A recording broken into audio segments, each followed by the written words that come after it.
નમસ્તે મિત્રો, મારું નામ અજય છે અને હું ભાવનગરમાં રહું છું. મારા પપ્પા બેંકમાં મેનેજર છે અને મારા મમ્મી ઘરકામ કરે છે અને હું કોલેજના પ્રથમ વર્ષમાં છું. થોડા સમય પહેલાં અમારા ઉપરના મકાનમાં એક માસી ભાડે રહેવા માટે આવ્યા. જો તમને માસી વિશે જણાવું તો તે ખૂબ જ સુંદર અને મજબૂત શરીર ધરાવે છે. તેને જોઈને કોઈ કહી ન શકે કે તેની ઉંમર 38 વર્ષની હશે. તેમના પતિનું અવસાન 5 વર્ષ પહેલાં થઈ ગયું છે અને તેમને એક દીકરી છે. તે અત્યારે સાસરીએ આ શહેરમાં જ છે. તે પહેલાં તાલુકા પંચાયતમાં નોકરી કરતા હતા. હવે ઘણો બધો પરિચય આપ્યા પછી હું મારી વાર્તાના મૂળ મુદ્દા ઉપર આવું છું. આ ઘટના ત્યારે બની જ્યારે મારા મમ્મી પપ્પા 15 દિવસની ટૂરમાં ગયા હતા. હું ઘરે એકલો જ હતો કારણ કે મારે કોલેજમાં પ્રોજેક્ટ પર કામ કરવાનું હતું. મારા મમ્મી પપ્પાને ટૂરમાં ગયે 5 દિવસ થયા હતા. ત્યાં અચાનક મારે થોડા રૂપિયાની જરૂર પડી. એટલે મેં પપ્પાને કહ્યું કે મારે થોડા પૈસા જોઈએ છે. તો પપ્પાએ કહ્યું કે ફોનમાં અત્યારે ટ્રાન્સફર કરવા શક્ય નથી. તું ઉપર જઈને માસી પાસેથી થોડા પૈસા ઉધાર લઈ લે. એટલે હું પૈસા લેવા ઉપર માસીના રૂમમાં ગયો. ત્યારે લગભગ બપોરનો 1 વાગી રહ્યો હતો. મેં તેનો દરવાજો જઈને દરવાજાને ટકોર મારી, પણ કોઈએ જવાબ આપ્યો નહીં. એટલે મેં ફરીથી દરવાજો ખખડાવ્યો, પણ કોઈએ જવાબ આપ્યો નહીં.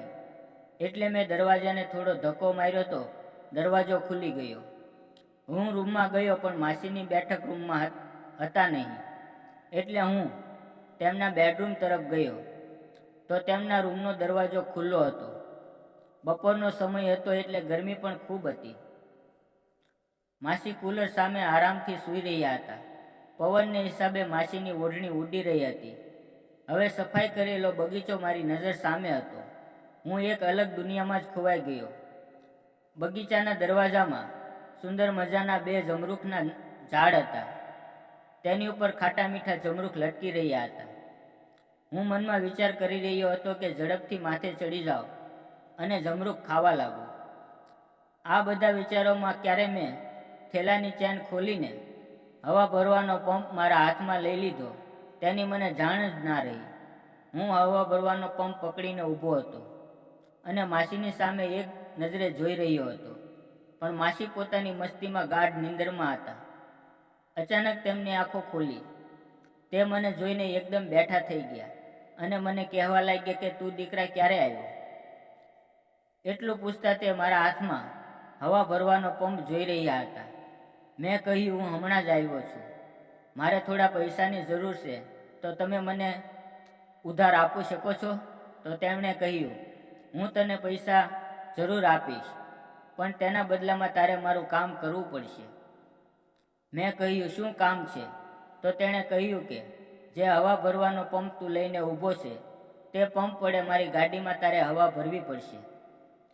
એટલે મેં તેમને તરત જ હા પાડી. એટલે તેણે મને તરત જ તેમની નજીક બોલાવ્યો અને હવા ભરવાની નોઝર તેના ટાયર ઉપર ગોઠવી અને હું ધીમે ધીમે હવા ભરવા લાગ્યો અને સાથે સાથે બગીચામાં આવેલા જમરૂખ પણ ખાઈ રહ્યો હતો. જેમ જેમ હવા ભરતો ગયો તેમ તેમ માસીની ગાડી વિચિત્ર અવાજ કરી રહી હતી.